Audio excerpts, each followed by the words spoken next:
दोस्तों, अगर आपको ये वीडियो पसंद आए तो चैनल को सब्सक्राइब करें और बेल आइकन दबाना ना भूलें।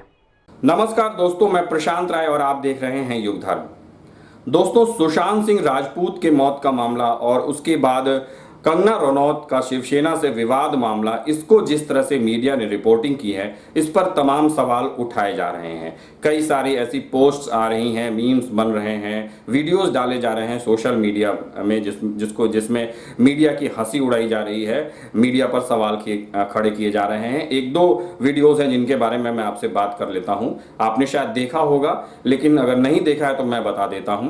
पहला वीडियो तो ये है जिसमें सारे रिपोर्टर्स एक पोस्टमैन से ये पूछ रहे हैं कि ये बताओ कंगना रनौत की बिल्डिंग आपने क्यों गिराई, और बहुत जोर जोर से पूछ रहे हैं। और वो कह रहा है कि जी मुझे नहीं पता, मैं तो पोस्टमैन है, लेकिन फिर भी उससे चीख चीख कर सवाल पूछे जा रहे हैं। एक ये वीडियो है जिस पर लोग खूब चटकारे ले रहे हैं, और दूसरा वीडियो है एक प्रमुख चैनल की संवाददाता, वरिष्ठ संवाददाता, वो एक ऑटो में जाती हैं और ऑटो वाले से पूछती हैं बताओ तुम्हारा नाम क्या है, और वो जोश मुझसे सवाल करती हैं, लेकिन ऑटो वाला बड़े आराम से पूछता है मेरा नाम जान के तू क्या करेगी। और इन दोनों वीडियोस को इस समय खूब डाला जा रहा है सोशल मीडिया में, और लोग इस पर समीक्षा कर रहे हैं कि मीडिया को ऐसा नहीं करना चाहिए। ये बात सही है कि जो कुछ हो रहा है, जिस तरीके से मीडिया चैनलों में रिपोर्टिंग हो रही है, वो पत्रकारिता के लिहाज से बहुत अच्छी नहीं कही जा सकती, लेकिन वो लगातार हो रही है।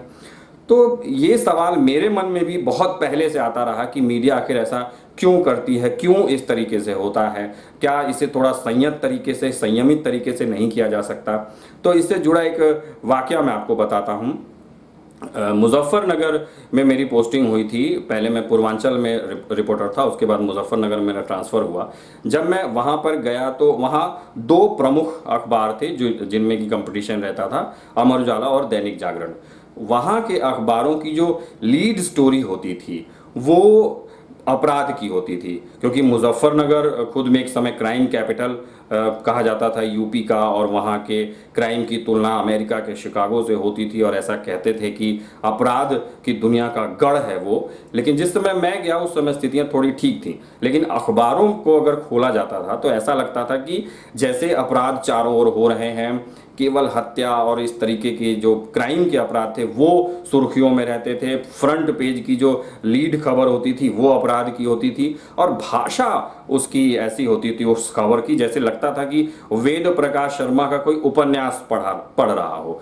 वेद प्रकाश शर्मा वही जिन्होंने वर्दी वाला गुंडा और इस तरीके के तमाम उपन्यास लिखे थे 90 के दशक में, और खूब मज़ा आता था लोगों को। जो लोग उपन्यास के शौकीन रहे हैं उन्होंने पढ़ा होगा, वो मेरी बात समझ रहे होंगे, और जो नए लोग हैं जो नहीं जानते वो जान लें कि वेद प्रकाश शर्मा ऐसे लेखक रहे जिन्होंने क्राइम पर उपन्यास लिखा। तो जब अखबार की खबरों को मैं उस तरीके से देखता था तो मुझे बड़ा आश्चर्य होता था कि इस तरीके से क्यों यहाँ के अखबार लिख रहे हैं।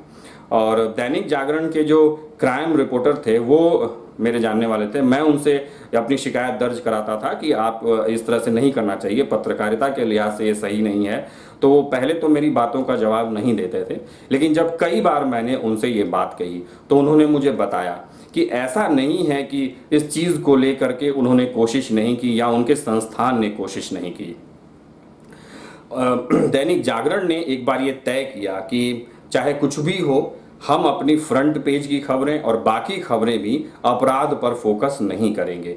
समाज में मैसेज गलत जाता है तो अब हम खेत, किसान, विकास से संबंधित बातें या फिर जो अन्य मुद्दे होते हैं उनको प्रमुखता से स्थान देंगे, अपराध की खबरों को अब प्रमुखता से स्थान नहीं दिया जाएगा। और जागरण ने इस पॉलिसी पर काम करना शुरू किया।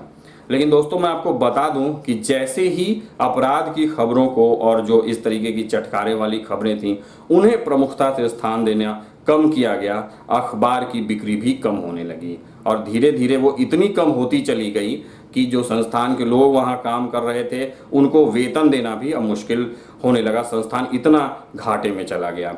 2 महीने के भीतर ये हालात हो गए कि फिर से ये फैसला लिया गया कि जो पुराना ढर्रा है उसी पर चला जाए अगर चलना है तो।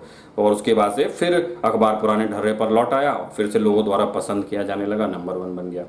तो दोस्तों, ये बात मैंने आपको इसलिए बताई क्योंकि आलोचना जितनी भी की जाए, लेकिन सच तो ये है कि पसंद भी वही किया जा रहा है।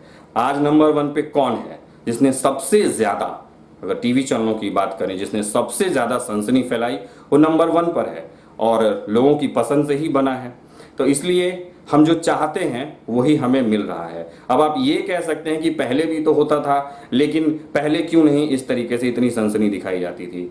उसका सीधा जवाब ये है कि पहले समाज भी तो अलग था, पहले लोगों में भी तो थोड़ा सही गलत की भावना थी, समझने की कोशिश करते थे क्या सही है क्या गलत। आज क्या ऐसा हो रहा है? अब सफलता का पैमाना सही या गलत तो रहा नहीं, सफलता किसी भी कीमत पर आनी चाहिए, यही चीज़ सबको पसंद आती है, यही इसी को बढ़ावा दिया जा रहा है। तो वही हर जगह देखने को मिल रहा है, चाहे वो फिल्म हो, चाहे वो राजनीति हो या फिर पत्रकारिता। तो दोस्तों, और एक चीज़ और मैं आपको याद दिला देता हूं कि बिग बॉस कौन है आज की दुनिया में। बिग बॉस वो है जो अपने क्षेत्र में बड़ा वाला हो। बड़ा वाला से आप समझ जाइए मैं क्या कहने की कोशिश कर रहा हूं। चुन चुन करके वो नगीने लाए जाते हैं, इकट्ठा किए जाते हैं, वो क्या कहते हैं, वो क्या करते हैं, आप सब देखते हैं। लेकिन उसे जो पेश करता है, जो एंकर है, वो सबसे बड़ा वाला है और वो उस शो को चलाता है, उसके नाम पर ये शो चलता है। तो ये जो खेल चल रहा है, इसमें एंटरटेनमेंट आपको पूरा मिलता है, वो नंबर 1 है। उसी तरीके से जो मीडिया संस्थान हैं, उन्हें भी अपने संस्थान चलाने हैं। अगर वो, आप कल्पना कीजिए कि कल से ये सारी खबरें बंद हो जाती हैं और उनमें खेत, किसान, खलिहान और विकास के जो मामले हैं या फिर जो नई नई चीज़ें हो रही हैं, उनको दिखाना शुरू कर दिया जाता है। कितने लोग देखेंगे, टीआरपी कितनी आएगी, और जब ये नहीं होगा वो संस्थान चल नहीं पाएंगे। पूर्व में ऐसा हुआ है, जिन्होंने ऐसे प्रयोग किए उनको यहीं पर बंद होना पड़ा है। तो इसीलिए बहुत कुछ सुधार आ जाएगा, बहुत कुछ बदलाव आ जाएगा। इसकी उम्मीद हमें तब करनी चाहिए जब ये हमारे बीच से, समाज से सिस्टम बनता है। समाज जैसा चलता है वही सिस्टम वो डिजर्व करता है, वही सिस्टम वो बना भी लेता है। तो जब समाज में ये चीज़ें ठीक होनी शुरू होंगी, वहाँ सिस्टम में भी ठीक हो जाएगा। पत्रकारिता से केवल ये उम्मीद कर लेना कि वो अपने आप को ठीक कर देगी और सबको सार्थक संदेश देने लगेगी, ये थोड़ा ज़्यादा हो रहा है। मेरे विचार से ये संभव नहीं है। तो इसलिए दोस्तों, मुझे अपनी बात आपके सामने आज बस इतना ही कहना था। बाकी ये जो मामले चल रहे हैं, सुशांत सिंह मौत मामला तो खैर अब पीछे हो गया, अब कंगना रनौत का मामला है, उसमें कुछ लोग स्थापित हो चुके हैं और आगे अब और कुछ चेहरे हैं जो स्थापित होंगे, तब तक ये सब चलता रहेगा। तो बस दोस्तों, इतना ही आज के लिए। फिर मिलते हैं कुछ नई बातों के साथ। नमस्कार।